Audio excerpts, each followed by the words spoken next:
hari kemenangan pasti tiba. Haleluya. Apa yang Tuhan sudah mulai, pasti Tuhan selesaikan. Tuhan tidak mau pekerjaan yang terbengkalai. Amin. Tentunya kita masih ingat hari kebangkitan Tuhan Yesus yang kita peringati hari Minggu yang lalu. Musuh-musuhnya berpikir mereka sudah berhasil membunuh Tuhan Yesus, sekaligus menghancurkan pelayanan Tuhan Yesus. Mereka menaruh tubuh Tuhan di dalam kubur dan menutupinya dengan batu. Tetapi apa yang direncanakan Tuhan pasti jadi. Karena sebelum Tuhan Yesus disalib, Dia sudah lebih dahulu berkata, "Aku akan bangkit pada hari yang ketiga." Kematian tidak dapat menahan Tuhan Yesus. Hari Minggu tiba, hari kemenangan tiba. Bagaimanapun gelapnya pada hari Jumat, saudaraku, di mana Tuhan Yesus, saudaraku, mengembuskan napasnya terakhir. Kelihatannya segala sesuatu sudah berakhir, sudah selesai.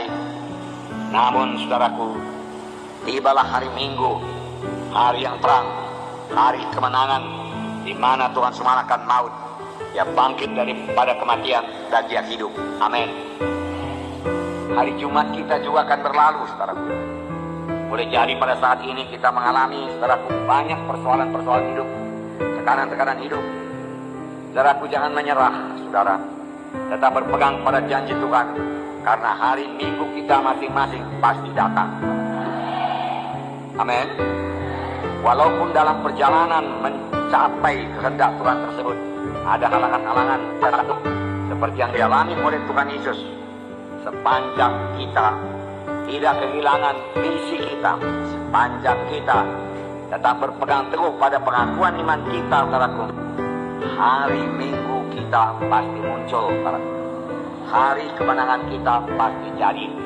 Hari kita sampai kepada panggilan Tuhan dalam hidup kita pasti digenapi Tuhan.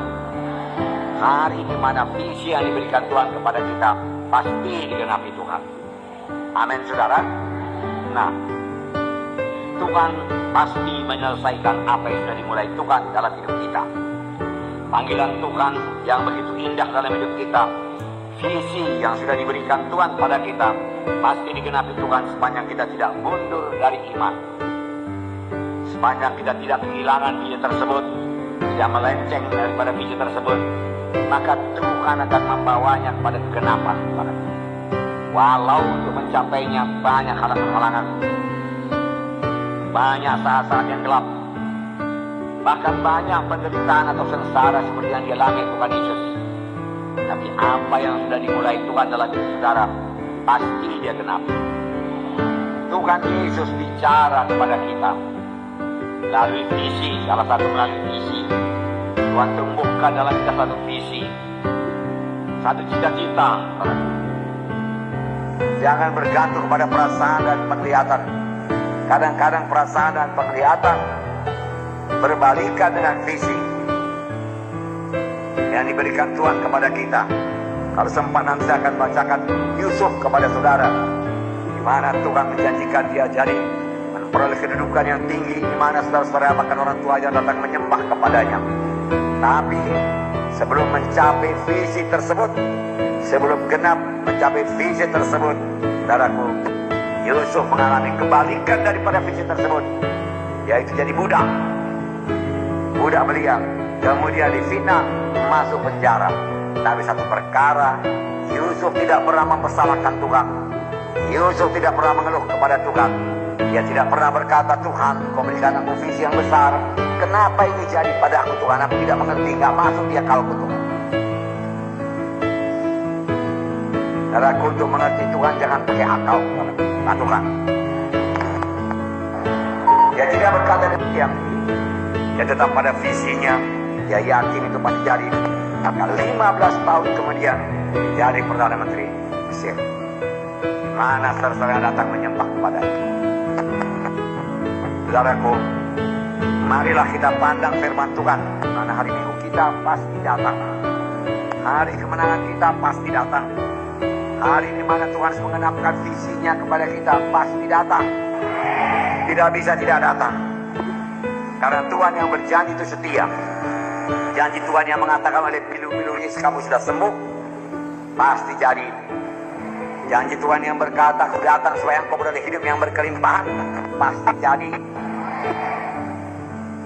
Hanya Tuhan minta sedikit saja daripada kita. Berikanlah jalannya anakku, supaya aku bisa memberkati engkau. Berilah kepada Tuhan, taburlah. Dengan tidak mengharapkan balasan daripada Tuhan, itu kuncinya. Saudara memberikan persepuluhan bukan untuk memancing Tuhan, tapi memang kasih dari hati saudara untuk memberi kepada Tuhan, beri persepuluhan kepada Tuhan. Tidak mengharapkan balasan sama sekali, barulah bisa diberkati Tuhan. Saudara yang kasih dalam nama Yesus, bagaimana itu bisa jadi? Kalau Tuhan sudah memberikan visi, satu cita-cita yang kuat dalam hati saudara, setia saja. Tuhan akan membawanya pada kenyataan. Boleh jadi pada mulanya kecil saja dulu, tetapi bertambah hari bertambah besar, bertambah hari bertambah cepat, saudara. Demikian juga saudara. Maka panggilan Tuhan kepada saudara, visi Tuhan kepada saudara, hanya saudara yang bisa menggenapkan.